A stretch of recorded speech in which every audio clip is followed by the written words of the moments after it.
ریاستی فسطائیت کا مسلسل شکار بننے والے عثمان ڈار کو اغوا کر لیا گیا۔ پاکستان تحریک انصاف سیالکوٹ کے رہنما عثمان ڈار کو کئی مہینوں سے مسلسل فسطائیت کا سامنا کرنا پڑ رہا ہے۔ ان کے اہل خانہ اور بزرگ والدہ سے پہلے پولیس نے نہایت بد اخلاقی کی، پھر ان کے گھر، دفتر، کاروبار کو سیل کر دیا اور اب خود عثمان ڈار کو کراچی سے اغوا کر لیا گیا۔ عثمان ڈار کی والدہ نے بتایا کہ پچھلے 24 گھنٹوں سے عثمان ڈار کی کوئی خبر نہیں، نہ ہی ان کو کسی عدالت میں پیش کیا گیا۔ عثمان ڈار کا واحد جرم پریس کانفرنس نہ کرنا اور عمران خان سے وفا نبھانا ہے۔ عوام کا فیصلہ صرف عمران خان۔ سابق وزیر اعلیٰ گلگت بلتستان خالد خورشید کی غیر قانونی نااہلی کے بعد خالی ہونے والی سیٹ پر کل الیکشن ہوئے، جس میں عوام نے تمام تر مظالم اور رکاوٹوں کے باوجود عمران خان کے امیدوار کو بھاری اکثریت سے جتوا دیا۔ عوام نے ایک بار پھر اپنا فیصلہ سنا دیا کہ جیل میں بیٹھ کر بھی وہ عمران خان کو ہی وزیر اعظم بنوائیں گے۔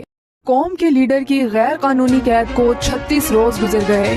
چیئرمین تحریک انصاف اور سابق وزیر اعظم عمران خان کی غیر قانونی حراست کو آج 36 روز گزر چکے ہیں۔ عمران خان بطور سابق وزیر اعظم بہتر سہولیات کے حقدار تھے، مگر انہیں نہ صرف اس سے محروم رکھا گیا ہے بلکہ انصاف سے بھی محروم رکھا جا رہا ہے۔ پچھلے کئی دنوں سے عمران خان کا ضمانت کا کیس نہیں سنا جا رہا۔ مظالم کے باوجود عمران خان اقبال کے شاہین بنے ہوئے ہیں، عزم کی مثال قائم کر چکے ہیں اور جیل سے قوم کو بھی حقیقی آزادی کے لیے ڈٹ جانے کا پیغام دے رہے ہیں۔ سائفر کیس میں ضمانت کیس کی سماعت کل بروز سوموار کو ہوگی۔ چیئرمین عمران خان کے وکلا پچھلا پورا ہفتہ عدالتوں کے چکر لگاتے رہے، مگر جج چھٹیوں پر تھے، جس وجہ سے کیس کی سماعت نہ ہو سکی۔ کل بھی لیگل ٹیم عدالت پہنچی تو پتہ چلا جج صاحبان نہیں آئے۔ وکلا ٹیم کل دوبارہ عدالت حاضر ہوگی اور ضمانت کی استدعا کرے گی۔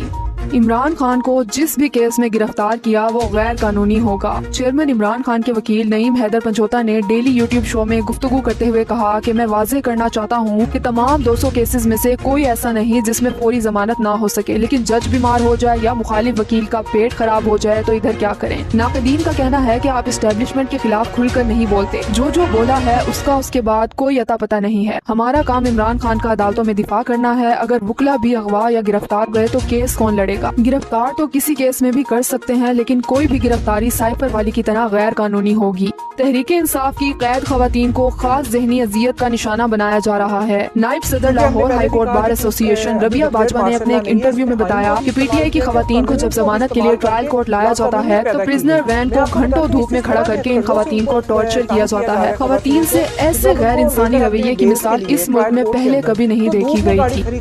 الیکشن کمیشن کا عوامی فیصلے کو ماننے سے انکار۔ کل گلگت بلتستان کے علاقے استور میں سابق وزیر اعلیٰ کی خالی نشست پر الیکشن ہوئے، جو تحریک انصاف بھاری اکثریت سے جیتی، مگر ابھی تک الیکشن کمیشن نتائج کا اعلان نہیں کر رہا، جس کے خلاف گلگت بلتستان کی عوام ریٹرننگ آفس کے باہر مسلسل احتجاج کر رہی ہے۔ عوام بھوک سے مر رہی ہے، مگر نگراں وزراء کو اپنے بنگلوں کی تزئین و آرائش چاہیے۔ پلاننگ منسٹر سمیع سعید کو بنگلہ نمبر 25 کی تزئین و آرائش چاہیے۔ ڈائننگ ٹیبل کے لیے 8 mm کا گلاس، کچن میں کنگ سائز کا ریفریجریٹر، گیسٹ ہاؤس میں ووڈن فلور۔ پلاننگ منسٹر سمیع سعید کو بنگلہ نمبر 25 کی تزئین و آرائش چاہیے۔ ڈائننگ ٹیبل کے لیے 8 mm کا گلاس، کچن میں کنگ سائز کا ریفریجریٹر، گیسٹ ہاؤس میں ووڈن فلور، فرسٹ فلور پر سپلٹ اے سی الگ، اسٹینڈنگ اے سی الگ، واش روم کے لیے اسپیشل ٹوٹیاں، فرنیچر کی پالشنگ، جبکہ دوسری طرف عوام آٹے اور بجلی کے بل کے ہاتھوں آئے روز اپنی جان گنوا رہے ہیں۔ عمران خان کی مقبولیت کا خوف، بلاول کا الیکشن سے فرار کا اعتراف۔ بلاول زرداری نے آج بیان دیا کہ ہمارے اتحادی الیکشن سے بھاگ رہے ہیں، جس پر جواب دیتے ہوئے تحریک انصاف کے رہنما فاروق حبیب نے کہا کہ بلاول نے تصدیق کر دی کہ نون لیگ سمیت سب اتحادی جماعتیں جیل میں قید عمران خان سے خوف زدہ ہیں، اس لیے امپائر کے ساتھ ہونے کے باوجود انتخابات سے بھاگ رہے ہیں۔ جیل میں قید عمران خان نے عوام کو حقیقی آزادی کی سوچ دی اور وہ سوچ آزاد ہے جس کو قید کرنا ناممکن ہے، اسی لیے کانپیں ٹانگ رہی ہیں۔